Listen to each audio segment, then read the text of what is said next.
مدار و آدم گیزلق قاتل ابو مسلم شخصی که امام اعظم ابو حنیفه را حبس کرده گیای شو آدم مقصد چی بود؟ انا در مسجد میدرویه و آوازی بلند کتی صحبت میکنه در مسجد نبوی پادشاه های امیر مسلمانان میگه حضرت امام مالک نزدش میآید میگه یا امیر المؤمنین لا ترفع صوتك في المسجد ای امیر مسلمانان صدات در مسجد بلند نکن فإن الله تعالى أدب قوما فقال يا أيها الذين آمنوا لا ترفعوا أصواتكم فوق صوت النبي ولا تجهروا له بالقول كجهر بعضكم لبعض. خداوند یک ایده از بنده‌هاش ادب داد نصیحت کرد گفت ای کسایی که دعوای ایمانداری میکنید دعوای مسلمانی میکنید صداتون ای صدای پیغمبر من بلند نکنید کسی عقل و فروست داره صداش ای صدای پیغمبر بلند نمیکنه و مدح قوما فقال این الذين يغضون اصواتهم عند رسول الله فاولئك الذين امتحن الله قلوبهم لتقوى له مغفرة و اجر عظیم. خداوند یک ایده از بنده‌هاش مدح ستایش کرد الله ذوالجلال و الاکرام پروردگاری بزرگی که ما و شما را از یک نطفه آبی منی خلق کرده است میگه یک ایده از اون بنده‌هایی را که خودش آفریده است تعریف کرد ستایش کرد گفت بیشک کسایی که وقتی آواز پیغمبر بلند میشود خاموش میشوند گوش میاندازند اینا کسایی هستند که از امتحان پروردگار با سری بلند با آبرو و عزت گذشتند له مغفرة و اجر عظیم ایشان رو مغفرت الله و پاداش بسیار بزرگ منتظر است در انتظار شده و ذم قوما فقال ان الذين ينادونك من وراء الحجرات اکثرهم لا یعقلون. خداوند میگه یک ایده از بنده‌هاش مذمت کرد گفت اونایی که بی‌ادبی میکنن نسبتی تو صدا میکنن اینا کسایی هستند که عقل فراست ندارن حتی درک نمیکنن که اگر فردا روز قیامت شفاعتی تو نباشه رو شانسیو میشه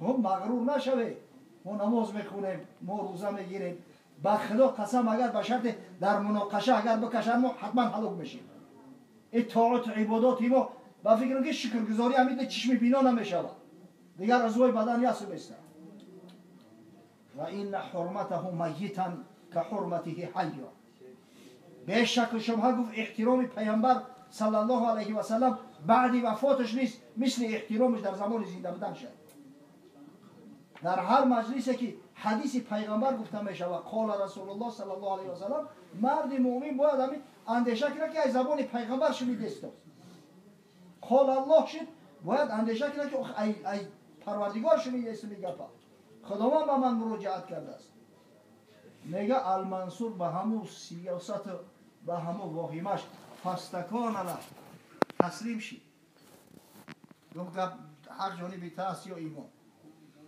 الله اکبر کوشش کنه که در مجلس گوش به اندازه همین 4 کلمه اگر یاد بگیری انشالله خیلی اجر ثواب داره این چیزی اندک نیست ولی همین بعضی چیزای ما را کلکن کرده هر جو پرتوفتی هم بلبل خر گندش که آدم نمیشی و نمیشی همه یو به خدا قسم در موردی خودش در موضع خودش گفته شده برای خوب پرونک برای اون مردم اندک عقل فراست چون کار کنن بعد اومدن آیات فراوان و حدیثای بسیار اما هر کدومش در موضع خود شد خواهش میکنیم که برادرای عزیز گوش کنید احترام کنید اصلا قدر زر میگن زرگر میدونه قدر صحبت شخصی میدونه که از همون صحبت برخورداره ولی میگم سوال بتین سوال نمیتین اینجا 10 زنگ اومده است ما به خاطر شما نمیبرداریم وقتی نمیون که جواب شو بتون قدر زر زرگر میدونه وقتی انسان به قدر سخن میرسه که ایام سخن یک شمع برابر باشه نباشه چی میفهم آخی خرچی داند لذت قلب نبود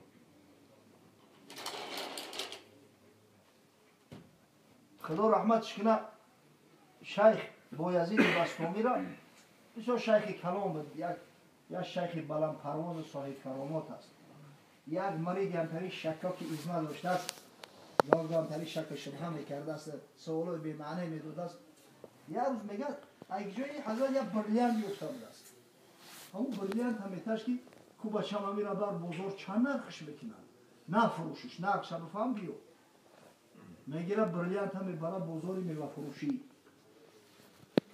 10 رسته را میگرده در صد فروشنده نشانش میده ای 10 درهم زیاد نرخش نمیکنه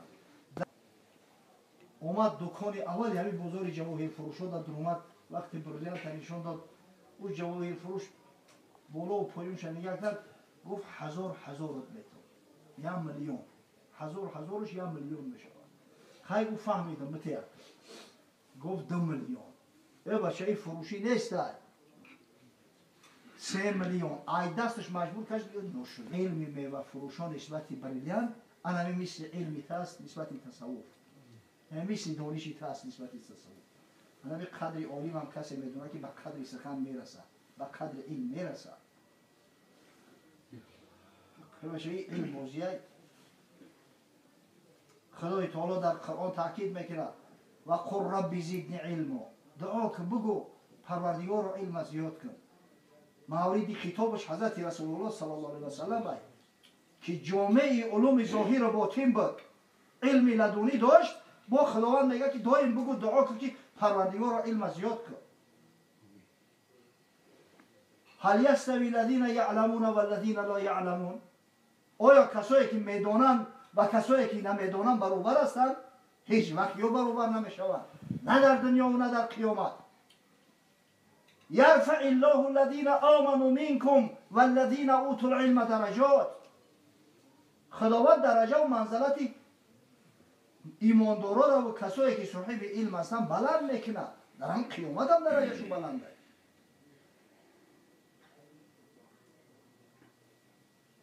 امروز افتخار میکنیم ما سینا داریم بیرونی داریم امام اعظم ابو حنیفه داریم یک قدر محادیث های بزرگ داریم بخاری و مسلم مقصد که ابو داود نسایی و دیگرش وقتی سبحان الله با شرافت اسلام هم یو بزرگ شیدن اسلام یو را بزرگ کرد همین اسلام نازنینه که درجه و منزلت علم و علم برداشت همین اسلام نازنینه که طلب علم برای تمام مردم فرض گردونده است با قدرش کی ما میرسیم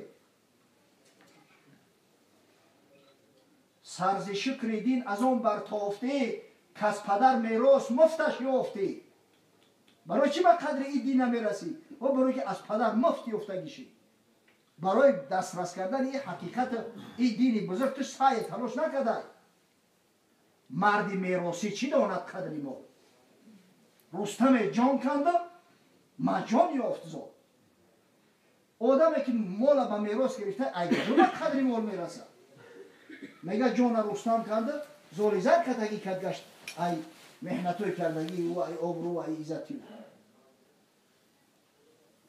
یا شخص میگه در پشت پوپوشی 10 درمه در سرش سله 100 درمه پوپوشیش خوکولو میشوه میگیره به همون سله رای سرش میگیره به همون فشی سله پوپوشی را توضا میکنه ای خدا جان تا میگیره بی فراست تو چی کردیستی؟ ای نرخی 10 برابر ای پوپوشی تر قیمته چه کورا میکنی؟ میگه این سله ای پدر میراث موندگی این پوپوشی را به محنت خودم خریدم با اولوی کفی دست داد اما ما را مگر محنت میکردیم البته به قدر این دین به قدر علم میرسیدیم افسوس که محنت نداریم مفتی امت محمد صلی الله علیه و سلم روایت میکنه میگه رسول گرامی صلی الله علیه و سلم بار تأکید کرد من سلک طریقا یطلب فیه علما سلک الله به طریقا من طرق الجنه هر کسی که راه را انتخاب میکنه به خاطر کسب کردن علم یک راهی را میبره برای علم کسب کردن خداوند میگه برای راههای جنت باز میکنه که به همون راهی که برای طلب علم میروه راست در جنت میبرد و این الملائکه لتضع اجنحتهم رضا لطالب العلم به شک شبهه به یگان تردید ملائکه های نازنین خداوند اما قناتای نازنینشون برای طلبه علم برای کسی که طلب علم میکنه همین خیلی میگه میپرتویم مثل که پیش انداز میپرتویم در پیش یک آدمی معروف و یک آدمی مشهور، یک آدمی با ابرو، آنم که در پیش طالب علم، همون طالب علم که قدرش نمیکنه، همون طالب علم که ناپسندی میکنه نسبتش، ملائکه ها میگه قناتاش نتونید میکنن که با بالای قناتای ما بگرد که پاهات خاکالو نشود. و این فضل العالم علی العابد كفضل القمر ليلة البدر على سائر الكواكب.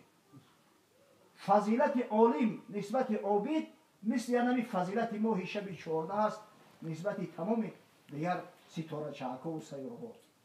یعنی ماه چقدر که نسبت دیگر ستاره ها روشن است، آنم عالم در پیش عابد آنم خیلی فضیلت دارد. و این العلماء ورثة الانبیاء، به شک شبهه عالم ها وارثای پیغمبر هستند. میگه این سخن من نیست، سخن محمد صلی الله علیه و سلم است. عالم میگه وارث پیغمبر است. خشمونه میته یا عالم یا سوال کنید جاش بیایا ای صحبت عالم میگریزیم که عالم صحبت روزی بعد میشوه بیا ایو دبران فوتبال تماشا کنه. و این الانبیاء لم یورثوا دینارا ولا درهما ورثوا العلم. به شک شبهه با درستی پیغمبرو ایخه چون دنیا نمیمونن، درهم و دینار نمیمونن، میراث پیغمبر علم شد. فمن اخذه اخذ بحظ وافر. پس هر کسی که همه علم میگیره یک حصه بسیار بزرگ گیره از میراث پیغمبر صلی الله علیه و سلم. این درجه و منزلت عالی. حضرت ابی امامه بخاری روایت میکنه، میگه ذکر لرسول الله صلی الله علیه و سلم رجلان، نزد پیغمبر خدا صلی الله علیه و سلم دو مردی را ذکر کردن. احدهما عابد و الاخر عالم. یک نفرش عابد به دست سال 12 ماه روزدار را شب تا سحر عبادت میکرده، نماز میخونده. دویمش عالم، بعضا تنبلی هم که کنه که علم داره که کدامش فضیلتش بالاتر است. حضرت گفت فضل العالم علی العابد کفضل علی ادناکم. فضیلت عالم نسبت عابد مثل فضیلت من است نسبت کمترین شما. حبیب خدا میگه ثم قال این الله و ملائکته و اهل السماوات والارض حتی النمل فی حجرها و حتی الحوت لا یصلون علی معلم الناس الخیر. به شک شبهه الله ذوالجلال با تمام ملائکه‌هاش، با تمام ملائکه ها، تمام مخلوقاتی که در آسمان ها و زمین ها زندگی میکنند، حتی مورچه در همون شکافی، در همون سوراخ و لانچش، ماهی ها در قعر بحر دعا و درود میفرستند بر عالم، بر عالمی که مردم علم نافع تعلیم میتن، حلال و حرام آگاهشون میکنن. در نبود علم عالم پیشبر عظمتی مادر نمیکردی حضر. و به عالم ها که حلال و حرام برای آگاه میکنن، نباشه خدا پناه بده. امروز در این عصر زمان خدا پناه بده که یک چیزوی بشنوی تلخت میکرد. خدا رحمت کنه شیخ عطا کیسه میکنه حضرت میگه به مسجد در بخفت آن عالم راه، ستادن در نماز یک جاهل آنگاه. کسی ابلیس را دیدی استاده، بدو گفتا چه کار است افتاده. یک عالم بعد نماز فرضی میگه در یک گوشه مسجد دراز کشیده است خوابه. همین آدمی که علم داشته باشه خواب کردنش در مسجد هم انشاءالله مستحبه. اگر چنده که در مذهب امام اعظم ابو حنیفه غیر مسافر خواب کردنش در مسجد مکروه است، که علم که داشته باشه قبل از داخل شدن به مسجد نیت اعتکاف میکنه، اعتکاف نفلی. برای معتکف در مسجد خواب کردن عبادت است. در مسجد خواب کردن انشاءالله مستحب است. میگه عالم خوابه، یک جاهل در پهلوش ایستاده نماز خونده است. یک کس دید که شیطان در دهن در قیزه کرده، پرسیدش چی ایستاده اینجا؟ یا بدرو یا ببرو گم شو، چی ایستاده؟ لعین گفت تا هم خواهم هم اکنون که جاهل را برم از راه بیرم. ولیکن زان ندارم طاقت تو که میترسم از این دانای در خواب. شیطان میگه من همین نیتم همی است که همین آدم نماز کنه ای نماز دور کنم که چی جان تقامیتی آوشه کارت کمای برای پشت کارت بشه میگه جرأت نمیکنم بدرم برای همون اولی میترسم همون اولی میگه خوبه فقیه واحد اشد علی شیطان من الف عابد. یک فقیه برای شیطان ای هزار تا اتری عابد شدیدتره. شیطان تلخش میکنه وقتی عالم رو ببینه. گر این دانا نبودی پای بستم چمو میبود آن جاهل به دستم. میگه اگر همین دانا مقصد هم تری سری رحمانه میگیری این جاهل من رنگ پلاستیلین واری لیپیتش میکردم. چه خیلی در کار بودم خیلی میکردمش. الله اکبر. برای ما را این باید درس باشه برادرای عزیز. و قدر علم برسیم و قدر عالم برسیم. الدنیا ملعونتون ملعون ما فیها الا ذکر الله و ما والاه او عالما او متعلما. حضرت رسول الله صلی الله علیه و سلم میگه که این دنیایی که به این فخر میکنه این قدر کتگی میکنه این قدر میپره و این دنیا ملعونه. هر چیزی در دنیا از ملعون است مگر ذکر الله مگر طاعت عبادات الله و عالم و متعلم. عالم شخصی را میگن که به دیگران علم آموزونه. متعلم شخصی را میگن که از عالم علم میگیره. دیگه میگه غیر یعنی همش ملعونه همش به لعنت پروردگار گرفتار است. از برای صبح اندک فکر کردم در کار این درجه و منزله. ببینه همین چند که علمو بروند همون قدر ببینی تقوی مردم سستر میشود. همین بعضی بزرگان میروند رفتنشو به خدا قسم بسیار در جامعه زیان و ضرر کلون دارد. همونجا خالی میشود. او یا نوری بود یک اطرافی را روشن میکرد شاید تأثیرش به هزارها آدم میرسید. همون حدیثی متفق علیه میگه پیامبر خدا صلی الله علیه و سلم فرمود این الله لا یقبض العلم انتزاعا ینتزعه من العباد ولكن یقبض العلم بقبض العلماء. خداوند میگه علم عیبین مردم تا نمیکشه برو را کشیده نمیگیره. علم توسط گرفتن جان عالما میگیره. حتی اذا لم یبقی عالما اتخذ الناس رؤوسا جهالا فسئلوا فافتوا بغیر علم فضلوا و اضلوا. وقتی که میگه عالم مرد عالم نیفتن مردم در جاش یک ابلهی بی سواد میمونن پیشرو شده پیشوا شده ملا شده سوالش میگیرن ناشکری شود نمیدونه با شرم میداره بگه که نمیدونه فتوا میده فتوای بردروغ فتوای خلاف شریعت هم خودش گمراه میشه و هم مردم گمراه میکنن.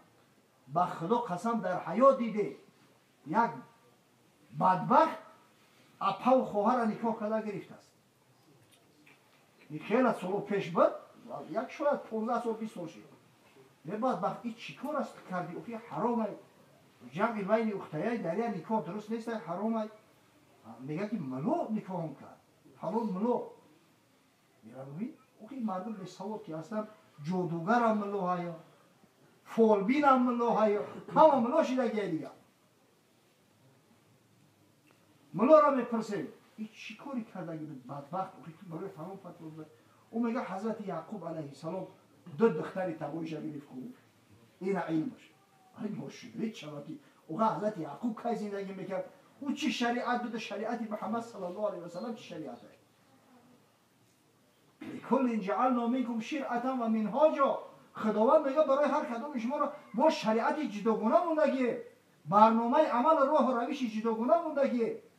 خب وقتی که نمیتونی جاهلا سر کار اومدن خودشو گمراه بدبختو مردم دیگر را گمراه میکنن.